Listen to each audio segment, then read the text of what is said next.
Let's talk home decor. What's your poison? Crate and Barrel, West Elm, Target.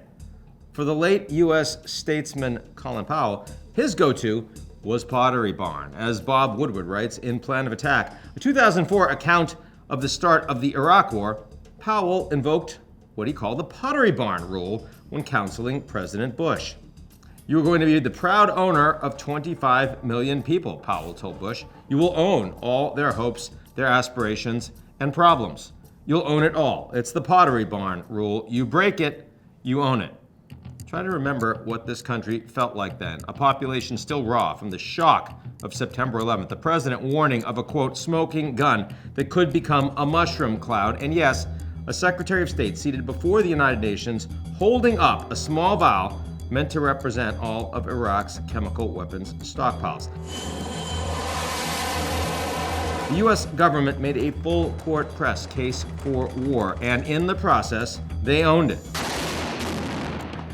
President Trump, however, has never been a Pottery Barn man. No, if his renovation of the Oval Office is any indication, he skews a little more Liberace. And in the lead up to Epic Fury, the massive joint U.S.-Israeli strikes on Iran, Trump didn't just make one case for war, he made a bunch of them.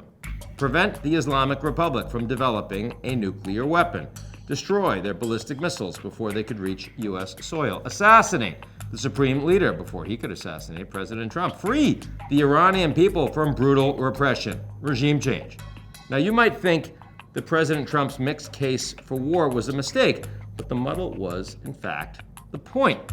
The president didn't fail to sell an Iran war to the American people or to Congress or to America's allies. He chose not to. And in the process, he is betting that he won't have to own what comes next. Because for President Trump, what comes next has never been as interesting as what comes now. The former reality TV show host has put on a hell of a show, and judging by a recent phone call to an ABC News reporter, he knows it. Referring to the war on Iran, Trump asked, "How do you like the performance? I mean, Venezuela is obvious. This might be even better." As for how long the war will last, the president said, "Well, there are many people who say it's already over. It's not over to me. It's over when I want it to be." But make no mistake, the Iranian regime knows how to put on a show too.